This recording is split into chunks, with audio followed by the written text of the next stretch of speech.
क्या अपराध किया आपने कि आपको जेल आना महाराज पड़ा? मेरा फैमिली मैटर जिसमें मेरे हाथ से ये अपराध हुआ था और मुझे सजा क्या पड़ी। अपराध हुआ था? मेरी एनआरआई बहन तो थी, 5 साल से बाहर थी और फिर जब इधर तो आई उसने कुछ अशब्द कहे मुझको। तो उसका कंटिन्यू जो ग्राफ मैंने देखा था, छोटे मेरी तो बच्ची जैसी थी वो, जिसको कई बार मैं अपनी गोदी में उठा के वैष्णो देवी तक ले गया था अर्धकुमारी से जी। लेकिन मेरे हाथ से उसका वध हुआ, जिसका मेरा है ना बहुत गिलानी भी है। महाराज जी मैं ज्यादा बड़ी बातें तो नहीं कर सकता जी। इन बंदियों से रिलेटेड और अपने शरीर के अंदर से रिलेटेड ही बात कर सकता हूँ। बोलिए।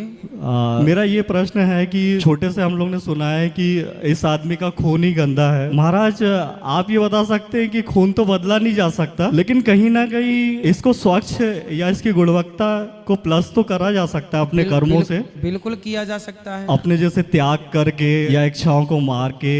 इसलिए सही कह रहे हैं आप। इसलिए हमारे यहाँ कहा जाता है अधर्म का नाश हो। हमारे एक जयकारा लगती है, उसमें क्या बोलते हैं? अधर्म का। हमारे यहाँ अधर्मी का नाश हो ऐसा नहीं कहा जाता। हम अधर्मी का नाश नहीं चाहते, अधर्म का। आपके अंदर जो गलत विचार हैं उन गलत विचारों का नाश हो और आप एक अच्छे विचार से भर जाएं। खून गंदा नहीं होता, विचार गंदे होते हैं। महाराज मैं छोटे से ही अपने पिताजी और माताजी को, खासतौर से पिताजी को आदर्श मानता था और अभी भी मानता हूँ। और प्रत्येक है ना सर बालक है ना इस चीज का अनुसरण करता है जी।